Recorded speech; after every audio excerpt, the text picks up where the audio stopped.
Ada aplikasi pengolahan kata atau angka. Nah, ada Microsoft Office, juga Open Office. Biasanya aplikasi-aplikasi ini bisa kita gunakan untuk pembuatan sebuah dokumen. Kemudian, ada aplikasi pengolahan gambar, Photoshop, CorelDRAW, dan Photoshop. Sering kita jumpai, kita gunakan untuk mengolah sebuah gambar supaya tampilan itu lebih menarik, lebih dinamis, dan tentu saja bisa kita modifikasi sesuka kemauan kita. Aplikasi mengakses internet. Yang paling umum digunakan adalah Firefox dan Chrome. Tentu saja masih banyak lagi, seperti ada Opera Mini atau bahkan ada UC Browser. Ini hanya contoh sebagian kecil saja. Kemudian, aplikasi video atau musik player. Ada VLC sama KMP.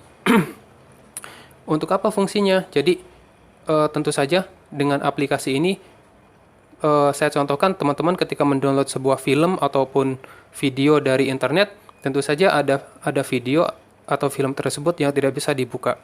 Nah, saya sarankan teman-teman menginstal VLC atau KMP player pada komputernya sehingga video yang sudah di-download tersebut bisa dimainkan.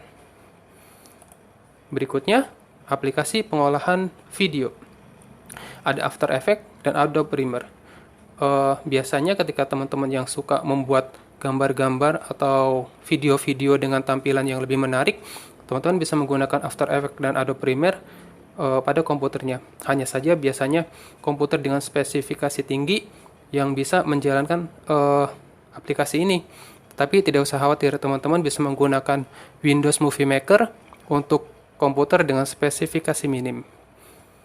Berikutnya, aplikasi pengolahan animasi. Ada Adobe Flash dan Blender. Jadi, aplikasi ini tentu saja buat teman-teman animator yang pengen membuat animasi bisa menggunakan referensi dua aplikasi ini untuk pembuatan animasinya. Berikutnya, aplikasi antivirus. Tentu saja yang paling umum kita lihat adalah Smartdav, McAfee, juga ada Avast. Ini adalah salah satu contoh kecil dari aplikasi-aplikasi yang bisa digunakan sebagai antivirus. Teman-teman bisa menginstal keduanya atau bahkan ketiganya. Tapi sarankan jangan terlalu banyak, karena percaya atau tidak, aplikasi antivirus ketika diinstal terlalu banyak bisa berantem seperti itu. Kita lanjut. Aplikasi pembuatan program. Ada Visual Basic, juga C++. Di sini, teman-teman ketika pengen membuat sebuah program atau membuat aplikasi, teman-teman bisa menggunakan Visual Basic dan C++ ini untuk pembuatannya. Kemudian juga saya tambahkan, jika teman-teman bisa menguasai bahasa program ketika teman-teman melamar di sebuah perusahaan, tentu saja teman-teman bisa menawarkan diri dan mengajukan seberapa besar gajinya. Kita lanjut. Aplikasi pembuatan website. Ini hampir sama dengan pembuatan program, hanya saja WordPress dan Dreamweaver ini biasanya aplikasi yang bisa digunakan untuk pembuatan juga mendesain sebuah website yang akan kita tampilkan di internet nanti. Kita lanjut. Aplikasi untuk memburning. Di sini ada Nero sama PowerISO. Ini hanya contoh kecil saja, tentu saja masih ada banyak lagi aplikasi yang bisa digunakan untuk memburning. Karena ketika teman-teman pengen memburning, kadang butuh aplikasi tertentu supaya hasil burningnya tampil lebih bagus. Tapi kalau teman-teman pengen menggunakan aplikasi yang sederhana, Windows yang kita miliki bisa digunakan untuk memburning loh. Kita lanjut. Aplikasi pembuatan database. Ada MySQL dan SAMPP. Ini hanya contoh kecil saja. Ini ada kaitannya dengan ketika teman-teman membuat sebuah program.